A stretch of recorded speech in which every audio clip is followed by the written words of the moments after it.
What's up, everybody? It's 94 Feet coming back at you. My name's Jalen. This is Cody. This is Jacob. What's up, guys? What's going on?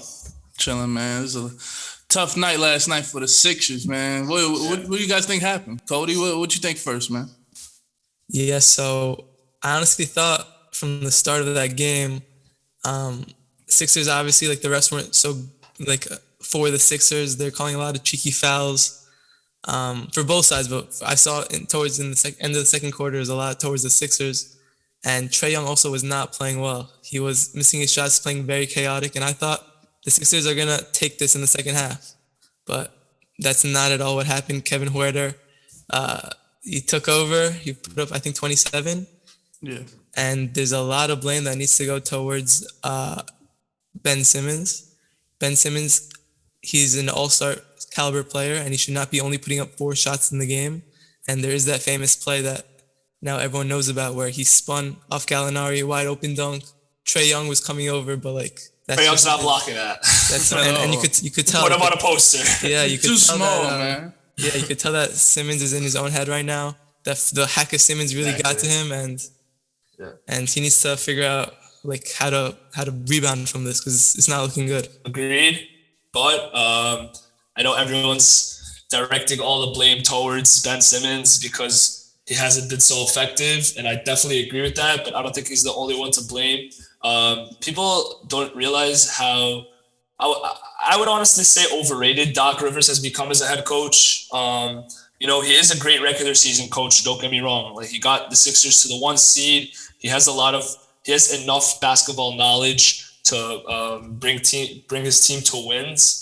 But last year, his team was up 3-1 with the Clippers, and they blew a 3-1 lead. Everyone knows about that. And then now you see a year later, Tyronn Lue, the head coach, and they're in the Western Conference Finals, and they came back down 2-0. Like, Doc Rivers was blaming like Paul George last year, and like everyone was blaming each other. Oh, like maybe Paul George was the problem, maybe this guy was the problem. But I think Doc Rivers was the problem last year with Los Angeles, and he has become an issue this year with Philadelphia also. He was a great coach in the regular season, but something he lacks is being able to make in-game adjustments, and I've seen that more and more throughout the series. Like, they lost game 1, and then, they were obviously able to pick it up and win the 3 games because they're a very talented and skilled team. The only issue is the Hawks were just a better coach team.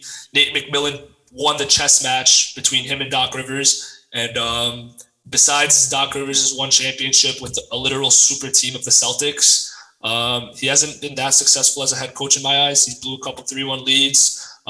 He has trouble holding on to those leads, as he also blew a 26-point lead earlier on in the series. So, Well, Jacob, yeah, I got a rebuttal to that one, bro. Yeah. You got to think about it, bro.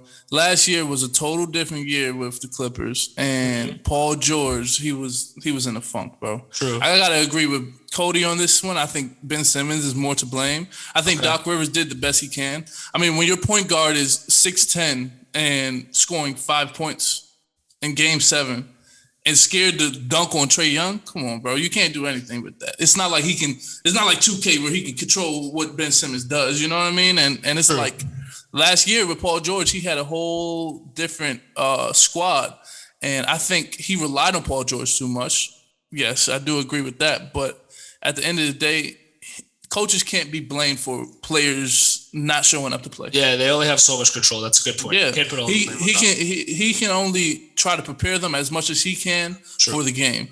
And this actually brings me up to the next question. So, Jacob, Doc Rivers was asked last night in his post-game interview, can Ben Simmons be a point guard for a championship team? Do you think he can? That's a good question. And obviously, as Doc Rivers said himself, he doesn't know the answer to that, which means the answer isn't yes, but the answer also isn't no. I think it's too early to tell because Ben Simmons is still a young player. The only thing that Ben Simmons needs to work on, I think, right now, besides his shooting, is his confidence. As Cody said, he's getting in his own head. He's a lot better of a player than we saw on the floor last night. Even though he can't shoot, he's great at attacking, and he wasn't even attacking.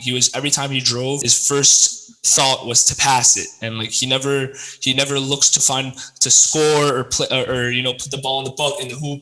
He's always just trying to make a play, which is good sometimes, but sometimes you gotta make some offensive plays yourself. So I think the number one thing that he needs to work on is confidence, because he had the worst free throw shooting percentage of all of playoffs history. Like, he shot a little better than that in the regular season. Like, he he was able to hit a couple more free throws. I think he's just getting in his own head, and he needs to work on his mentality a lot. Cody, what you think? If Ben Simmons can be a point guard on a championship team, Yep. as of now, no. Yeah. But at the same time, he is only 24 years old, and there's a lot that he can improve on. And I think whoever his trainers are, or whoever he's going to be next year, I don't know exactly what the situation is with his contract, but we even heard that earlier in the year, whenever Harden was like wanted out of Houston, Sixers was a landing spot, and we know that Sixers did not want to give up Ben Simmons for Harden. They were not willing to do that. Looking back on it, they probably made a huge mistake there. But Simmons, he knows now, he's always been like working on his shot, but he knows now that that's the only thing that he needs to work on. Obviously, besides his confidence is at an old-time low. But the actual game itself, he needs to work on his shooting, of course. Exactly. Yeah. And I think all summer he's gonna be getting up shots, and I think we will see him come out next year and have a lot better free throw. He needs to practice with lethal shooter. People leave the shooters crazy, bro. He needs to call him different baskets and shit. That shit is tough. But bro, I'm not gonna lie, bro. Everybody said the same thing about Ben Simmons a couple years ago. He's gonna work on his shot and he's gonna come back. He's gonna be a better producer, bro. We have yet to see this, bro. I'm not a fortune teller, right? So I can only take things based off the present moment and what reality is right now, bro.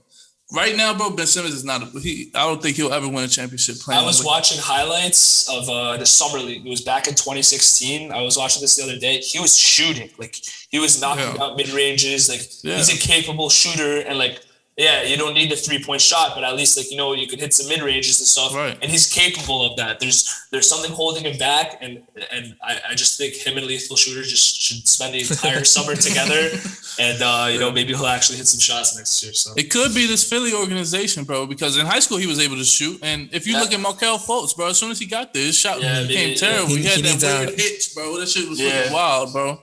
Definitely. Yeah. He needs to get out of there. Yeah, he has to. Who, Ben Simmons? Yeah. Maybe a new start would be good for him. Yeah. Harden and Embiid would have been scary if that trade did go down. I think that's a championship team, bro. That's a lot for a championship. Yeah. That's the only issue. Championship team. Simmons, although is a good playmaker and like he is a solid player and an all-star caliber player, as Jalen said, like we always said he's going to work on his shot. The most important part of a player, and especially an all-star player, you have to improve as the seasons go on. At least in the beginning of your career, like his best season was his rookie year. 5 years later, he's not as effective, which is a problem. You're supposed to be getting better. You're not supposed to regress at this age. So yeah, he's regressing. Hopefully he can improve because he's still young. So yeah, that's a lot of hopeful wishing, bro. I don't know. It's a lot of hopeful wishing, bro. But let's move on to this Clippers and Suns game. You know, Kawhi's been out, Chris Paul's out, and Suns actually took the first game. Cody, what do you think about that, bro? Like, are you surprised that the Suns won that first game? I'm surprised, but at the same time, the Suns are still a very deep team. But the Clippers needed to take that one. They got obviously without Kawhi, like they're already at a disadvantage. But then on the other side, Suns arguably have their best player out as well. Even though Booker obviously went ballistic. He went nuts, bro. Nuts. He put the team on his back and Inner Mamba right there. Inner Mamba. Definitely. But the Clippers needed to take that game, and now I don't see any shot for the Clippers to come back in the series.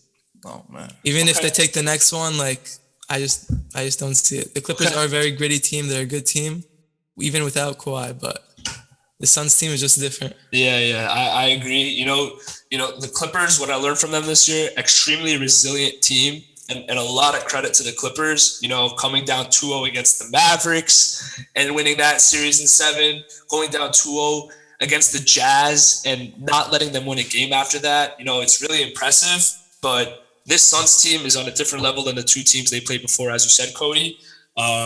So I definitely do think the Clippers do have a chance, but they really need Kawhi back because I think the Clippers need Kawhi more than the Suns need Chris Paul.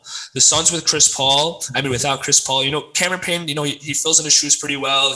He had 9 dimes last night, and not even that. Devin Booker, he's from what I've seen in his first playoff run, he's built for this moment. You know, like when Kobe was young and he was in his first couple playoff series with Shaq, he came in and he started balling right away. And I'm seeing the same exact thing with Booker. And you know, it's so fun to watch and it's so incredible to see all these young players like Booker, Trae Young, not only coming in their first playoff series and having extremely well games and like balling out, they're elevating their game, which is what you're supposed to do. And it's really impressive to watch. And I think if Booker just keeps playing the way he is, his confidence level is at an all-time high. Like there was a point in the game, he wasn't missing any shot. It was insane. He's in a different mode. He's a sniper. Like coming in, getting your first triple-double, being a 40-point triple-double without Chris Paul, he really stepped up. He really stepped up for them when they needed him.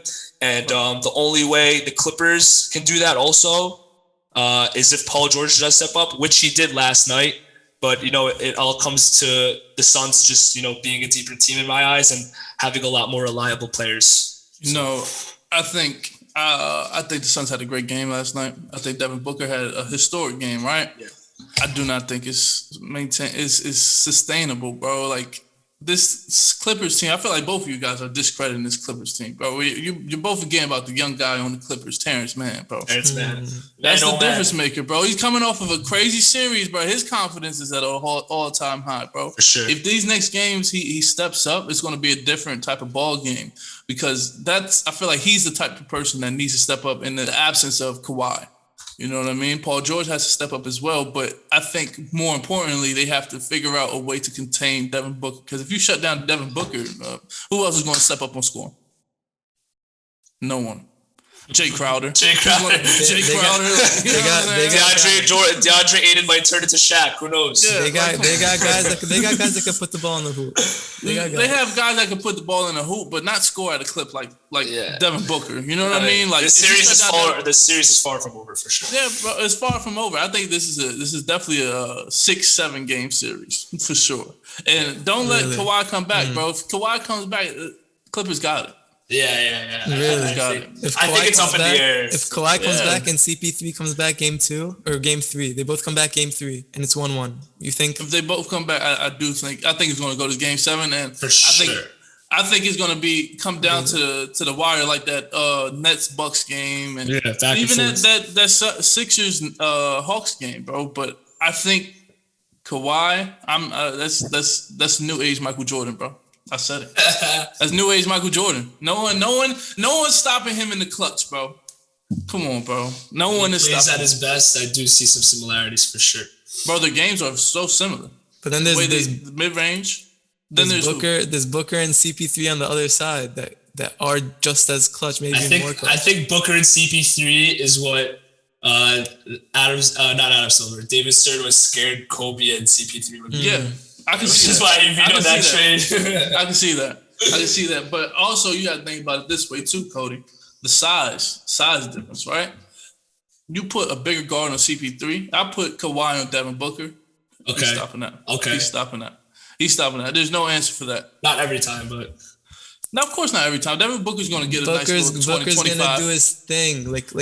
I saw in the end of the last game, they brought a double with Batum on Booker. Booker just made the right pass, and they got an open shot. Mikal Bridges in the corner, he's knocked down. So let me ask you something. When was the last time you ever saw Devin Booker really make playmaking moves like that? Before last night, I didn't even know he could do that. He never needed to do that. That's what I'm saying. That's also true. We don't know if this is sustainable, bro. True, we don't know if this is a regular thing, bro. It's only game last night, 1. He could have had the basketball gods guiding him last night, bro. We don't know. We do not know if it's sustainable. Yeah. You know what I mean? So in game 3, when we revisit this, maybe I'll be like, okay, I can see it. If he gets another triple-double, I don't think he's ever going to get a triple-double again in this series, bro. One thing for sure, and you're right, definitely Booker playing like that, we're not sure if he's going to sustain that. But one thing for sure for the Clippers end, they need to play DeMarcus Cousins more. They need to put him in more than Ivica Zubac. He's still a great player. He's obviously a little injury prone, but in the minutes he's coming in, he's extremely effective. He comes in for 5 minutes, he scores 8 points, 10 points. Gets 5 fouls. That's also true. I'm not out sure. Of shape too, bro. He's out of shit, bro. He slows up the whole fucking game, man. I get what you mean, but you know what I mean? He's definitely trying to put an impact in there. Try maybe play him in a little more, see how he does. It definitely relies on if Kawhi comes back. I think if the Clippers do want to win, but we'll see. The only way I would play Boogie all the time is if Joel Embiid was in there. I'd have Joel Embiid. That'll be a sick battle. I feel like DeAndre Ayton might get the best of Boogie at times. You're right. But Like I'd put him in there to annoy the shit out of Embiid, bro. Yeah, that's true. I think Tyronn Lue throws him in for a couple minutes. He plays his bully ball. Yeah. He makes his impact, and then he just throws him back in the bench. I think the fouls are a problem, and like he takes too much attention away from like the objectives. I know. You know, what you mean. he pushes someone on the floor, then he starts arguing and like causing a whole scene. Like, It fucks up the flow. I know dude, what you're saying. you're a role player now. Like you're not the star you used to be. That's true. Unfortunately, From a starter to a role player. Sit down, sir. Unfortunately, I have prime Boogie over Embiid and Jokic. If I'm being honest, him with the Kings and even in New Orleans, he was a different animal. He was so dominant. It's so crazy how we just lost that in such a short span. It's really sad to see. The Nets, they lost their series. The Bucks, we had a lot of conversations about the Nets on this podcast, bro. And KD had a hell of a night, and they just couldn't pull it through. So do you guys think that next year they're going to come with a different type of grit to them, or what do you think is going to happen, Jacob? Honestly, I definitely do have high expectations for the Nets next year. Hopefully, and hypothetically, we're considering that they're fully healthy. I think the Nets are definitely the favorites in the East because having 3 All-Stars on your team like that, it's really hard to stop that. I think they definitely have to add a lot more weapons and a lot more role players. Joe Harris didn't play the way he was supposed to. Definitely keep Blake, but I think they just got to make their bench a little deeper because when they didn't have Harden or Kyrie, there was not many players that they were really relying on. After Kevin Durant, it was like Bruce Brown. Because Harden was also hurt. Bruce Brown's a great role player, but you're gonna need more than that. But I will definitely say this: Nets definitely are one of the favorites, but I wouldn't say they're the number one favorite for next year's season because Warriors are coming back healthy with Klay Thompson. The Lakers are finally gonna have a full off season to recover, and which is actually a great thing. I don't think the Nets are favorites, and next season is going to be extremely competitive. This year, a young guy will probably get a ring between like Giannis, Trey, or even Chris Paul or Paul George Kawhi. It's kind of like a new player getting a ring. But I think next year, those stars are going to be back on top. And it's going to be a battle. It's going to be a battle next year for sure. Cody, what do you think? Yeah, so everyone's forgetting about Spencer Dinwiddie. Yes, I totally forgot about him. He's a sleeper, I totally bro. forgot about him. He is a bucket. Yeah. And whenever they lost him early in the year, like everyone's like, "Oh shoot!" Like that's a huge loss. But at the same time, they're like the Nets could still like pull this off with their guys. A big thing is they need to stay healthy. And these 3 guys that they have, Kyrie, Durant, Harden, they're prone to injuries over the last couple of years, and it's hard to say that I can trust all of them to be healthy at the right time because we have like 2 of them. That hasn't happened once this year. Yeah. I think they played they played a very few games in the regular season together. I think it was like 7. But I know Dinwiddie declined his player option. He's an unrestricted free agent. If they could find a way to bring him back in, I think that would be huge for them. And definitely. And given Harden or Durant or Kyrie, one of them is out for whatever reason. Yeah. Dinwiddie could come in and fill that role very nicely. Yeah. I was in Oklahoma City and I was in an Uber and I was talking to the Uber and he was like, man, they'll never win a championship. I was like, why you say that? He said, bro, watch. Game 7 is going to come and someone's going to be injured and they're going to lose. He called it, bro. He called that shit. Bro, I think these 3 players will never play together at all, bro. All 3 of them are injury prone, bro. I don't think that we will ever see a healthy Brooklyn Nets team, but with the talent they have, I think it is possible. If Spencer Dinwiddie does come back to fill in that role, I think that changes everything, bro. Mm-hmm. That changes everything. So, and we saw with KD. KD was dropping 40, 49, 50, you know what I mean? Like just dropping endless buckets in the last couple of games of the series. So it's possible. If he had a little bit of hope, I think they would have won that series. Or if his foot was an inch shorter. If he didn't have those big ass feet. size 45s, man. Yeah. This is crazy. We might be having a different conversation if that was the facts. Completely different conversation. He was in a different mode that night too, bro. And it's crazy. It's coming off an Achilles injury like that and still playing on that same level. It's very impressive. Yeah, there's no more conversation. He's the best player in the league right now. He hasn't lost a step for sure. Not at all. Not at all. So for the rest of the playoffs, we have Suns versus Clippers and Hawks versus Bucks. Well, who you guys think is going to win that Hawks versus Bucks series, Cody? Hawks versus Bucks. Okay, I think it's a huge surprise that we're seeing the Hawks in the conference finals. Like everyone probably thought that the Knicks were going to beat them, and then once they got past the Knicks, like okay, the Sixers are going to dominate. Yeah.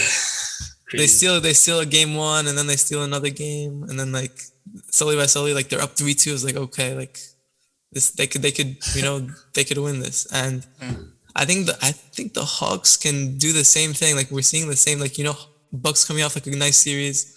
I think the Hawks can definitely take this one in 7. So I'm gonna go with them, and then on the other side, I gotta go with the Suns. I think the Suns are just gonna dominate them. They're gonna win the series, whether or not Kawhi comes back, CP3 comes back game 3. They're gonna win the series 4-1. Hot take. Really hot take. Even without Kawhi. 4-1? I didn't even realize you just said 4-1, bro. Whoa. That's Jalen and Cody are going to scrap after this. That's bold, bro. That's really bold, bro. 4-1. Wow. Yeah, it is. Well, I mean, we'll say I gotta write that one down, bro. We gotta hold you to that one, bro. Hold me to it. Hold me to it. Like how I hold you to it. Like how Ernie Johnson has all those post-its TNT shows. Like, I gotta put this one down. Wait, so 4-1 Suns. Wow. So you have Suns in 5, and you said the Bucks. How many games do you think the Hawks Bucks? in 7. Oh, you think the Hawks are beating the Bucks? Hawks in 7. Trae Young's gonna make it to the NBA Finals. Okay. So you're not counting out the Hawks after. And if DeAndre Hunter comes back, game over. I don't think he will, but maybe Cam Reddish will. I'm pretty sure DeAndre Hunter. They don't need Cam Reddish. DeAndre Hunter is definitely a huge weapon for them, and I think even if the Hawks do get bounced out, which is what I expect to happen, Hawks are going to be a scary team for years to come. For years to come, I was thinking that too. Scary, bro. I agree. People were saying, "Oh, the Hawks fucked up by trading Luka for Trae Young." That was such a good trade, like for both sides. Like the Hawks. I mean, Trae Young is I don't know, but the Hawks. Trae Young is such a good fit for them, and clearly they're going farther. They're going farther than the Mavericks are. I don't know if. But the Mavs don't have any help, bro. No, that's true. That's true. Type of help. Yeah. The Hawks, they have help, bro. They have Bogey. They have. That's what I'm saying. Bro. Imagine if Luka had Clint Capella. Yeah. No, you're definitely. Yeah, I think that's a championship team. I think Capella would definitely benefit Doncic more than Porzingis has. I agree with that. But please don't bring up the new pandemic. It gets me so angry, bro. New pandemic. Yes, bro. Oh my gosh. I was actually watching a couple of clips of Luka basically like going in the pick and roll with Porzingis, and Porzingis would be wide open multiple and times. He wouldn't give it to him. He would never give him the ball. Listen, he went from being the star player in the Knicks to being the role player with the Mavs, and that was. Has Porzingis proven himself to make it 3? I mean, he's not. They're not giving him a shot to get in. I mean, who knows? Now that Rick Carlisle's gone, maybe it was him. Ball, bro. First of all, bro, he's 7 feet. He can't get a fucking rebound, bro. Let's talk about that, bro. He can't get a rebound. Yeah, that was always. He wants to stay on the perimeter and shoot threes. That it's a hit or miss with him, bro. Like he's not consistent, bro. He's not consistent, and like. How can you want to be the man and you're not consistent? You have someone like Luka Doncic. Like at that point, you got to put your ego to the side and kind of mesh well with 100%. You know what I mean? That's fair. But like I said, bro, let's not bring him up. Mavs aside, that's a conversation for another that's a day. different conversation, bro. Pandemic P, we'll talk about it later. But I just think Giannis, the series, especially in the playoffs, has showed that he's a capable competitor without, having a shot. He has been hitting some mid-ranges and a couple of threes, but him just attacking the basket all the time has been effective, and I expect him to continue doing that. And Drew Holiday, if you've noticed, has been playing a lot of defense on Kevin Durant, and like really good defense on Kevin Durant, and he's a lot taller than him. He got him to airball that last shot, which was also a questionable shot. I think we all agree that he had more time, definitely could have driven on him. But, Drew Holiday had good defense. Maybe he restricted him from doing that. And I think he's going to do the same thing on Trae Young. Trae Young's going to be doing his thing. He's going to be killing it out there. But I do think that Drew Holiday might limit him in certain aspects. He is an elite defender for sure. I can't wait to see who's going to be guarding Giannis. You know, Blake guarded Giannis in this round. John Collins. And I was going to say it probably will be John Collins. And in my opinion, I think Giannis is going to win that battle by a mile. You know, if all the Bucks players step up the way the Hawks players have been stepping up, the Hawks are a deep team and their players are going to step up. If Bryn Forbes comes in and knocks down shots, Pat Connaughton, Brook Lopez, you know, if their players step up the way they have been, I think the Bucks are favorites. I think the Bucks can easily win it all if all their players are continue to play at a high level. The only way that they're gonna win the series is if Chris Middleton goes insane, averages 30 points a game. Go berserk, Because if you think about the first round, Hawks versus Knicks, Julius Randle got shut down. This Hawks team does not play around whenever it comes to defending a big guy in the paint. Yeah. So I feel like their game plan against Giannis is gonna be have John Collins guard him, have Capella down low, like helping right away. Like, Definitely, yeah. Maybe similar game plan that the Heat had last year. But the only difference is that the Bucks have a lot more shooters than the Knicks had. So Giannis can drive in and kick it out to like a Brook Lopez in the corner, Brent Forbes, Chris Middleton, Pat Connaughton. Yeah. They have a lot more capable shooters that Giannis could kick to. So they definitely need to figure out how they're gonna bring another guy in the paint to help out Collins. Even though Collins can kind of stand his ground against Giannis, but they need to figure out their strategy with that. I think it's going to be Jacob, really what's your predictions? What are your predictions? For Bucks Hawks, I have Bucks in 7, and Bucks in 6 or 7, probably 7. I can't count out this Hawks team honestly, and this is depending on let's say Kawhi and Chris Paul play this series, whatever game it is. I think I'm gonna take the Suns in 7 also. Suns and Bucks NBA Finals, and then Suns in 7. Okay. Chris Paul first NBA championship this year. So I'm gonna take the Hawks in 6. Okay. And I'll take the Hawks in 6 because now we're counting out the Bucks. I like it. Yeah, because honestly, bro, you guys keep talking about Brook Lopez, bro. He almost cost them the whole season with that. Bro, I got so angry when I saw that shit. Like, I don't understand. Like, you have so much time on the clock. You're just sitting there in the corner, wide open, just holding it, and you're a shooter. Like, come on, bro. Like, he made up for it with that block on Durant, though. He did. But I just don't have faith in the Bucks, bro. I don't think that Bucks team has what it takes to actually beat this Hawks team. This Hawks team is on a roll, bro. It's all up to Chris Middleton. It's literally all up to Chris Middleton. I think that Kevin Huerter, if he continues playing the way he is, man, it's over, bro. Yeah, it's fucking over. So even though he hasn't shown that he maintained that, but I think last night was a confidence boost, bro. Last night was definitely a confidence boost, and I don't think there's only so much you can do with Trae Young. You know what I mean? You can't really contain him that much. I mean, all you can do is try to contain him. And you're not stopping him. You're only you're not going to stop him. You're not going to stop him. And I would like to know who's going to check Capella.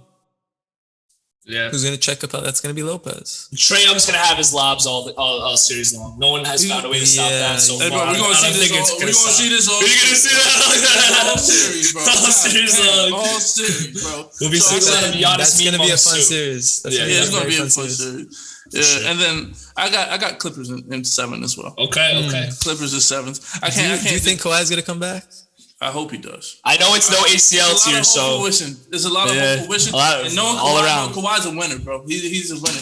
He's cut from the same cloth as Michael Jordan. I'm gonna keep saying it, bro. Okay. He's cut from the same cloth as Michael Jordan. He's gonna come back, bro. He's gonna come back. I need him to, bro. I need him to. Only time will tell. Yeah, bro. But I think that concludes everything. We got our predictions. Cody, I'm keeping you to that 4-1. 4-1. 4-1. That's a bold take. Let's see. All right, bro. We should make a bet for real. We should make a bet. Whoever's right, we got to do something, bro. Let's do it. Yeah, we got to.